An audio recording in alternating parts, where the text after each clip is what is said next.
I'm Mike Cornett with WUSF 89.7's All Night Jazz, and joining me via Zoom right now, Nate Najar, Daniela Soledade, and they've been doing a lot of stuff here lately. Nate's got a lot of stuff going on. First of all, how you doing, both of you? Oh, we're great. We're great. Mike, how are you doing? I'm doing wonderful, thanks. It's been a while since I've seen you guys. I'm just not actually seeing you in person, but I mean actually have a conversation face to face, so to speak. So you've been doing a lot of stuff. You got suddenly there's Nate Najars everywhere. So let's talk about some of the things that we're doing here. Hey, that's a good thing. It's like the three amigos. Amigos. So ever since the pandemic started, you've been doing this thing every Friday night, you and Daniela, right in your condo in St. Pete, right on the balcony there. Tell us about how that's been going. What's the reaction been to that? We've had such a great time doing, we call it Love and Bossa Nova. And the way it started was the 20th of March, we were scheduled to play in Huff Hall at the Palladium Theater. I remember it well. And it was Nate Najar's Jazz Samba Celebration. That was the show. And I think Jeff Rupert was going to be on it. I think Chuck Red was going to be on it. You were on it, of course. And then the pandemic hit. And so that ain't happening. Yeah. And I said to Daniela, I said, why don't let's just do like a little Facebook thing on our balcony. And it got a really nice response. We didn't ask for tips. We didn't ask for money. We just, let's play because, everybody doesn't know what's going on. Let's give some love in Bossa Nova. We love Bossa Nova. And the thing about Bossa Nova is that it's music about love, and it's about nature, and it's about all the wonderful, beautiful, fantastic things in the world. That's what Bossa Nova is. So it was kind of perfect for the times we're living in. Yeah, it felt like the kind of like a good thing to spread and share. And then it was so nice. I said, well, let's do it again next week. And we did it the next week. And then why don't we do these for a while? And now we're coming up on I think this week will be 31 weeks, which is amazing. Well, it's also just amazing thinking about that's been 31 weeks since that whole thing started with the pandemic. Oh my gosh! Don't remind me. Yeah. So we've gotten a little more sophisticated with the production, just in terms of having a quality picture and quality audio. We've done a few things off-site where we've used a larger ensemble rather than just us, including nearly our entire band, which is nice. And we've done a few. We've traveled a little bit. We've done a few from other places when we could get decent internet. So it's been really nice for us. For the first 10 weeks, we did not repeat a single song. Wow, and that's after impressive.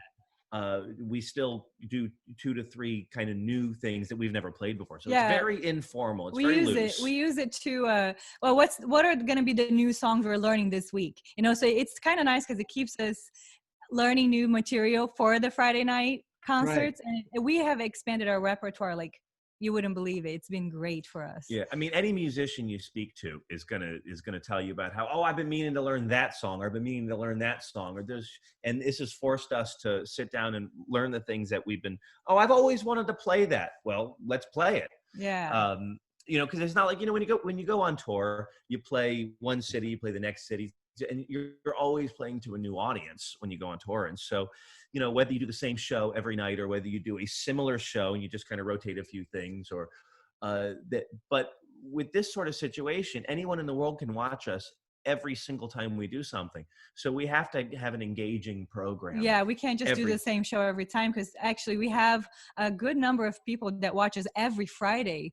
So we actually play that show like it is because it is the same people watching us too. Even though there are always new people watching the next live stream, there is a group of people that follow us every Friday. So we have to make sure it's a good show too. Yeah, so it's good. It's really been just gratifying to work on new repertoire and come up with, maybe we should do this like this. Maybe we should do this like this. And then since lately, we've been starting to do more things with the band, some record dates and some videos and some other things that it's allowed us to take some of this Friday night workshop that we've been doing and adapt that to, I'd like to hear it with the band like this. And it's really been, musically, it's been very satisfying, surprisingly, but nice nonetheless, And so here we are 31 weeks later, and live gigs starting to happen. Clubs are opening. You're going to be at the Palladium upstairs at Huff Hall this Saturday, the 17th. And this would have been a side door show. It's you and Phil Fest, Bossa Nova guitars, but now We it's do going it to be every upstairs, August. socially distanced, and the whole 9 yards. What's that name? Yeah, What? we do Bossa Nova guitars every August at the Right. Palladium. This is probably the 6th or 7th time we've done it. And so I'm really relieved that when Paul wanted to start doing shows at the Palladium again, he called me and said, I'm doing 3 shows in October to see how it goes. What do you want to do? And I said, let's do Bossa Nova guitars. It sells when we do it in the side door every year. We sell it out every year, and it's kind of become one of our favorite and best shows of the year to do. So it's really Mike, this is how excited I am to do Bossa Nova guitars this week. I went out and bought a new suit. Whoa. I haven't had a new suit in years. I went out and bought a new suit. The minute we finish this interview, I'm going down to the shop to collect it. I got it at Sartorial Inc. in downtown St. Pete. Okay, so tell our audience what it is that happens during Bossa Nova guitar, so they'll have a good feel for it. Tell them about Phil and how you guys met and all that. I don't know how Phil and I met. You know, I was aware of him when I was a kid, and I remember before I met him, I remember the very first time I ever wanted a nylon string guitar. I went up to Stevie B's guitar up in Palm Harbor, Stevie B's Total Guitar. And I'd known Steve since I was a child. I knew Steve when he was a salesman at Paragon Music and playing bass in blues bands. And I was running around trying to sit in, 12, 13 years old. So I went up to, now fast forward, I'm 17, 18 years old, something like that. And I drove up to Stevie B's Total Guitar on US 19. And I said, I need a nylon string guitar. And I traded him a Guild Starfire 4, which is like and I never should have done that. I should have just bought the damn nylon string guitar. This Guild electric guitar, it was like a 335. It was a fabulous guitar. But anyway, I went to Stevie B. I said, I need a nylon string guitar. And he comes out with this Takamine acoustic electric with a little cutaway and everything. And he says, this is a great guitar. You're going to love it. This is what Phil Fest plays. And that was the first time I became aware of Phil, because Phil was still living in the area at the time. This was right before, maybe 2 or 3 years before Phil moved to the other coast. And I don't recall how we met, but somewhere along the line, some years later we met. And I got this idea at one point. I would love to do a Bossa Nova guitars show. We'd been doing the Palladium for quite some time at this point. And I called Phil and said, hey man, what do you think? Let's do this. And he said, oh, I'd love to do it. It's great. And we've had a great time, doing this show every year ever since. So it's been really cool. But so what happens is it's my trio. So it's me, be Joe Porter on bass and Jean Balduc on drums, and Phil and I out front. And we play all sorts of Brazilian guitar. We're going to do some things, some samba and some samba jazz and some kind of nice bossa nova and a little bit of choro and some classical stuff as well.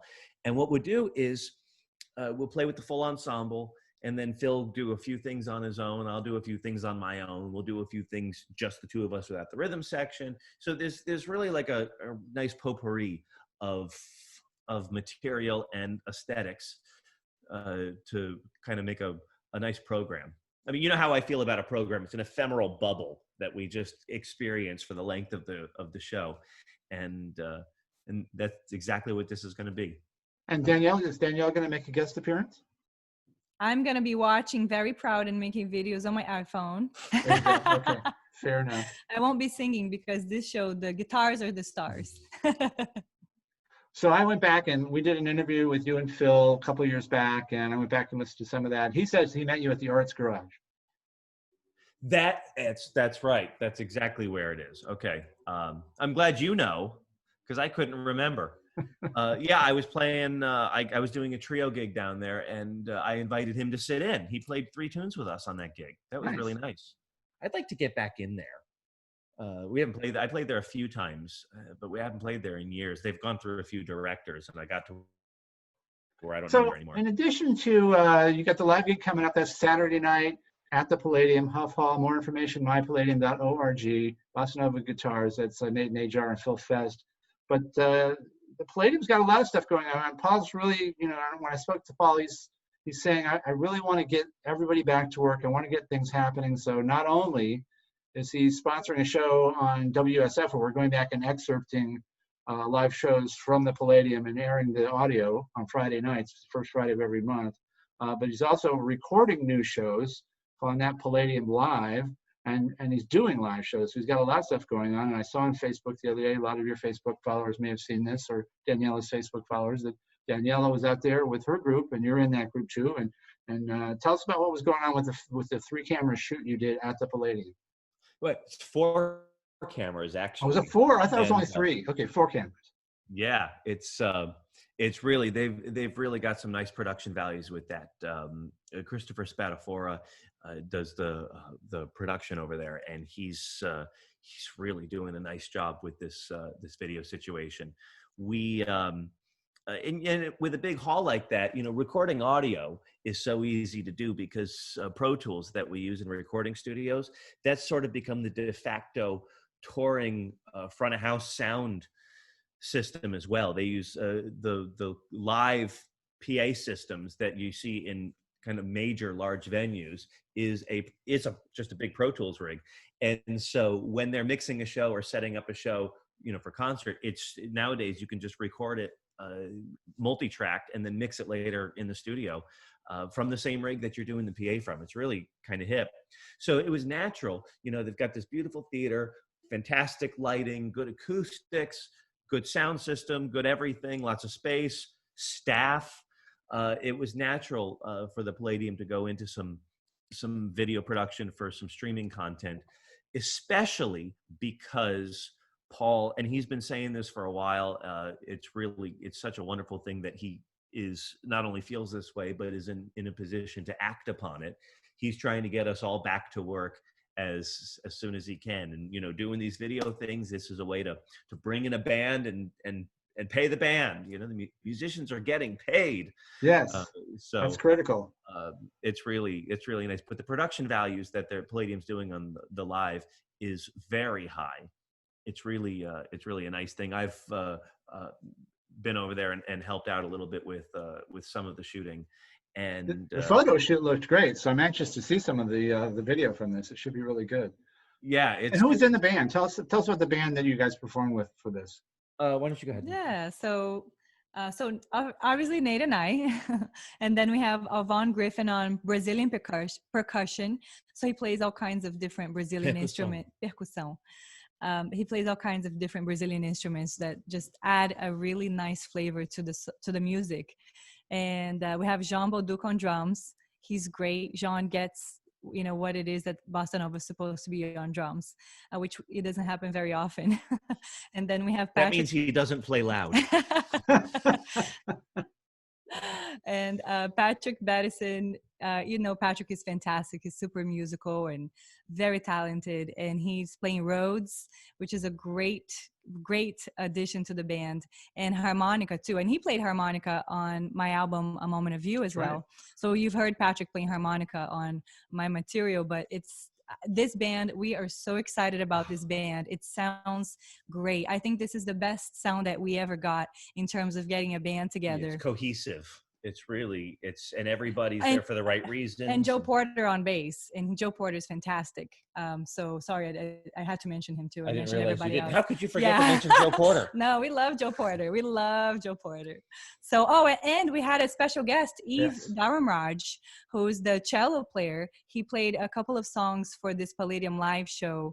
And one of the songs is a song that is a brand new song that just got written, and we just recorded it. Nobody has ever recorded the song.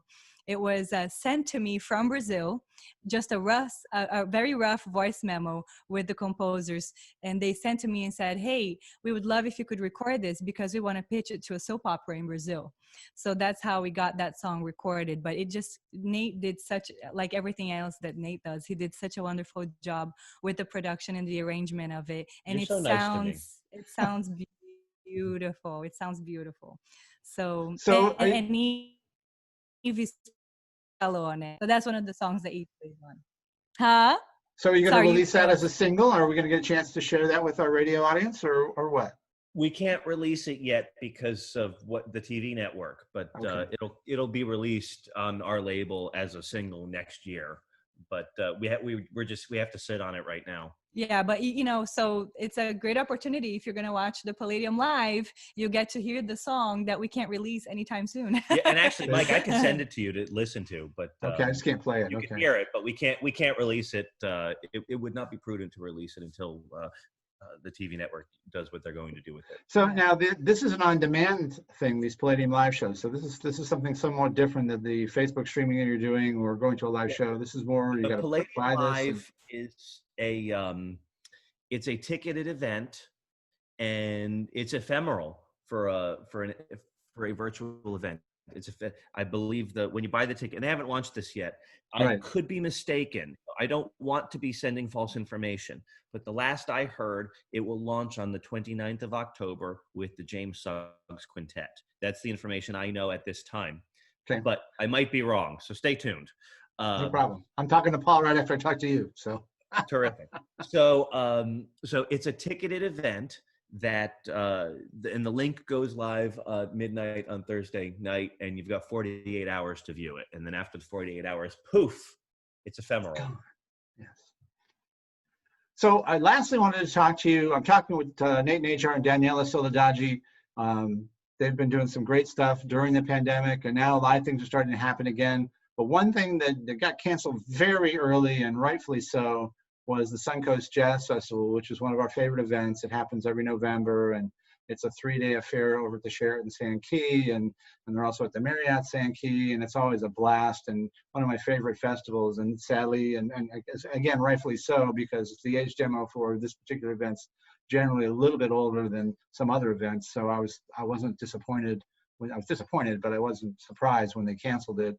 But now it's coming back as a virtual event. So tell us what's going on with the Suncoast Jazz Virtual Festival.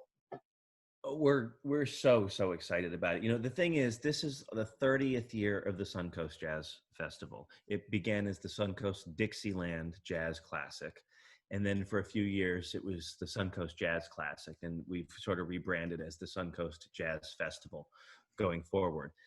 And we're just, you know, being the 30th year, we didn't want to just not do anything, but at the same time, we need to be prudent about what we do and how we do it. But what's really great is Joan Dragon, our executive director, and the entire board and all the volunteers. Everybody was hoping we would do something. And Joan had mentioned to me a few times. Just so for those who don't know, I consult with the board on programming. I just give my opinions based on my experience on some of the programming and the scheduling and so forth. And you know, they can do what they like with it. And it's been a really nice relationship for probably about 5 or 6 years now. I've been doing this, so I'm really enjoying being a part of this festival. And so Joan said to me, you know, do you think it makes sense to do something online? You know, I'm seeing lots of people do things. I know you've got your Friday show, and the Bix Festival did something online. And I don't know, Mike, you must have seen the Detroit Jazz Festival did a fabulous online experience.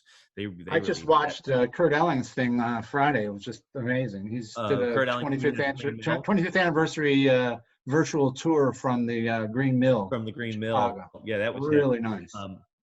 And you know, he was doing balcony concerts leading up to that. True. That was really hip. But so Joan had mentioned possibly doing something virtual, and since Daniela and I had been doing our lives on Friday nights for a while at this point, you know, I told her, I said, well, I have an idea on maybe doing something like this and so forth and so on. And what do you think? And she said, I love it. She talked to the board. The board said, we love it. We're happy we can do something. So what we're doing is we're doing it's live, but it's not live. We're doing a live festival. It will be broadcast on Facebook Live. It will be broadcast on the Suncoast Jazz Festival website. So for those folks who don't use social media, they can just go straight to the Suncoast Jazz Festival website, and it'll be right in front of you to watch. And it'll also be on YouTube live for 3 days, November 20, 21, and 22, 4 hours each day. It's a 12-hour long festival. I don't have the exact times yet. We haven't decided specifically when, but it'll be in the afternoon going into the evening. And we have I don't have the list in front of me in terms of all the confirmed acts, but I believe there's 11 or 12 acts that we have. The top acts are, of course, the main top acts that we have at the festival on the beach every year, and that's Professor Cunningham and his old school, Adrian Cunningham's band. We have the Dave Bennett Quartet, Tom Rigney, La Lucha will be on it. There's I'm doing a set, Nate Najar and friends. Daniela is one of my dearest friends. Also, I'll have Jeff Rupert and Randy Sankey with me, and my trio of Joe Porter and Jean Bolduc. And let's see. So there's James Suggs will be on it. He's with La Lucha. Vivacity will be on it. Paul and Teresa Scavardo will be on it. It's really a nice sampling of kind of what we do at festival. Oh, how could I not mention this? Rossano Sportiello, Nicky Perat, and Eddie Metz, they'll be on it. Oh, nice. And Johnny Varro too, you mentioned, right? Johnny Varro. I just recorded Johnny's contribution last week at the Palladium with Mark Neuschwander and Eddie Metz. It's fabulous.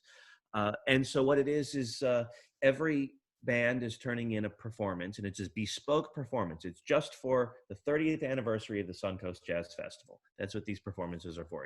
We're not pulling a YouTube and just sharing something that you can go to YouTube to watch. This is it's a bespoke performance. It's 30th year of Suncoast. We're so sorry we're not at the Sheraton on the beach right now, but thanks for tuning in now, that sort of thing. And so it's put together, and it'll go out live on Facebook Live, suncoastjazzfestival.com, and on our YouTube page. And it's completely free. We're very fortunate to have a lot of great sponsors who have contributed to make this happen. One of our greatest sponsors for many, many years, this year included, is Rachel Domber from Arbor's Records. Rachel, we really, really appreciate everything you do for all of the music, all of the musicians, and for festival. And the musicians are getting paid. So we're asking for individual donations. There's donate buttons. There's a Venmo and a PayPal. There's donate buttons on the website, and there will be on the live stream as well. There'll be a donate section. So, if somebody's watching and they feel like giving $10, they can, but $100, $1,000, $5, whatever you want to whatever you can do. Perfect. But it's free to watch the virtual festival, and it'll be 3 full days. And there we will publish in the next 2 to 3 weeks or so. We will publish a schedule so you can see Professor Cunningham does Barcelona, and it'll be, I'm just throwing this out there because I don't know what time he'll be, but say Saturday, November 21st at 7 p.m. So you can jump in and out to catch whichever acts you really want to catch. I hate the acoustic guitar. I don't need to watch Nate, but I really want to watch Dave Bennett. So when is he on? Right. That kind of thing. And so I will personally miss the VIP room, but I'll be watching. I missed the VIP room because of the free booze, but I got a liquor cabinet back there that's nicely stocked, so I'll be all right. Okay. We're talking with Nate Najar and Daniela Soledade. You said you might play a song for us. You got a song? Oh yeah, we got a song. We got lots of songs. Song. What do you feel like singing? I don't know. Oh no, don't tell me that. You pick. While they're working that out, we'll mention again that Nate Najar Phil Fest on Saturday at the Palladium, upstairs in Huff Hall, socially distanced. That'll be the Bossa Nova Guitar Show. Nate Najar, Daniela Soledade on All Night Jazz. Something that feels good at this hour of the day. You're gonna play a samba or a bossa nova? A samba. A samba? You want to play Chiquitito Como Dani? Sure. All right. This is a really hip tune that it's Janete de Almeida, who actually wrote the first song on Daniela's album, Samba Mesmo. And it's a classic samba with some pretty hip lyrics. And João Gilberto used to do it a lot. João, even though he played a lot of bossa nova, he loved to play older sambas and in his inimitable style. And it's so great to hear them like that. So, and bossa nova is traditional Brazilian samba with the influence of American jazz. So this is a more traditional samba, and the lyrics are great. It talks about how samba, in the beginning of samba basically came from the slums. That's where the music was played and created. And so in the beginning, the elite used to look down on samba and think it was, music that had no value. So this song talks about that. It's very, very cool. We love it. And what's the song? Para que discutir com madame, which means why argue with madam? Because madam is the one saying samba it's not worth it, and samba is not good music, and samba this and samba that. Madam's a little stuck up. Okay.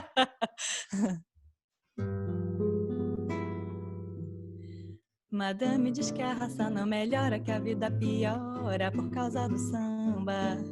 Madame diz que o samba tem pecado, que o samba coitado devia acabar. Madame diz que o samba tem cachaça, mistura de raça, mistura de cor. Madame diz que o samba democrata é música barata sem nenhum valor. Vamos acabar com o samba. Madame não gosta que ninguém sambe.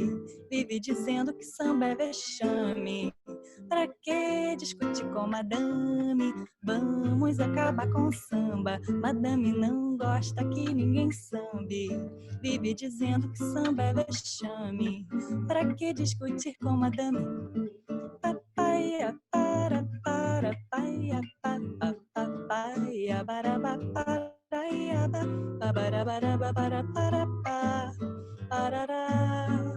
No carnaval que vem também concorro, meu bloco de morro vai cantar ópera. E na avenida entre mil apertos vocês vão ver gente cantando concerto. Madame tem um parafuso ameno, só fala veneno, meu Deus que horror. O samba brasileiro democrata, brasileiro na batata é que tem valor. Madame diz que a raça não melhora, que a vida piora por causa do samba. Madame diz que o samba tem pecado, que o samba coitado devia acabar.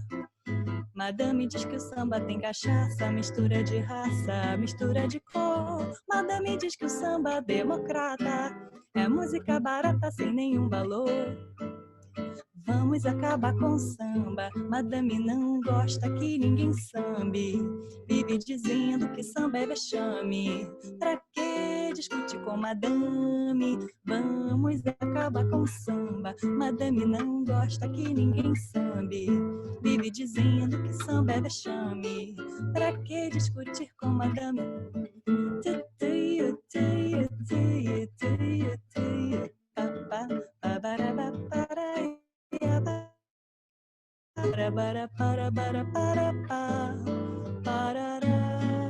No carnaval que vem também concorro, meu bloco de morro vai cantar ópera. E na avenida entre mil apertos vocês vão ver gente cantando concerto.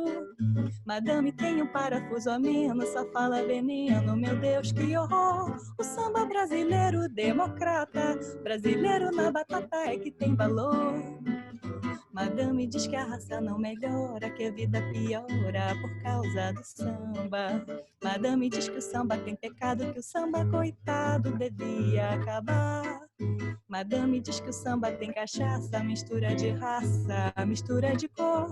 Madame diz que o samba democrata é música barata sem nenhum valor.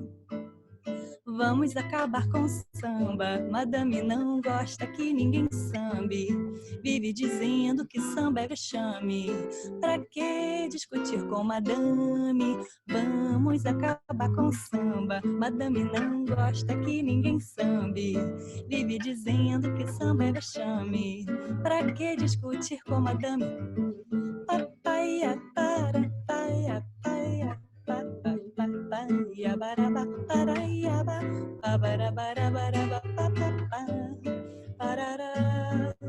No carnaval que vem também concorro, meu bloco de morro vai cantar ópera. E na avenida entre mil apertos vocês vão ver gente cantando concerto.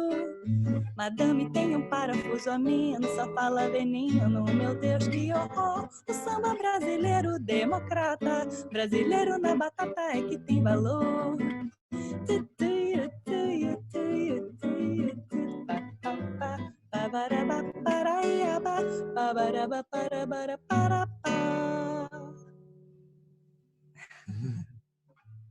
Nate, Najar, Daniela, Soledade here on WUSF 89.7's All Night Jazz. And again, Nate is going to have his show. There's my dog barking. Nate's going to have his show coming up at the Palladium on the 17th. That's this Saturday It's 8 o'clock showtime. I hope you can get out and see that. mypalladium.org for more information. And then the Suncoast Jazz Classic, the Suncoast Jazz Festival, I should say, coming up in November. Thanks for taking the time to chat with me today. Mike, Thank you thank you so much. so much for taking the time to chat with us today. Thank No you for problem. having us. We I appreciate will it. see you Friday. Looking We'll see forward you to then. it. Thanks. Okay. Love and Bossa Nova, Facebook Live too. All right. Thanks again. Bye now. Okay, bye. Bye.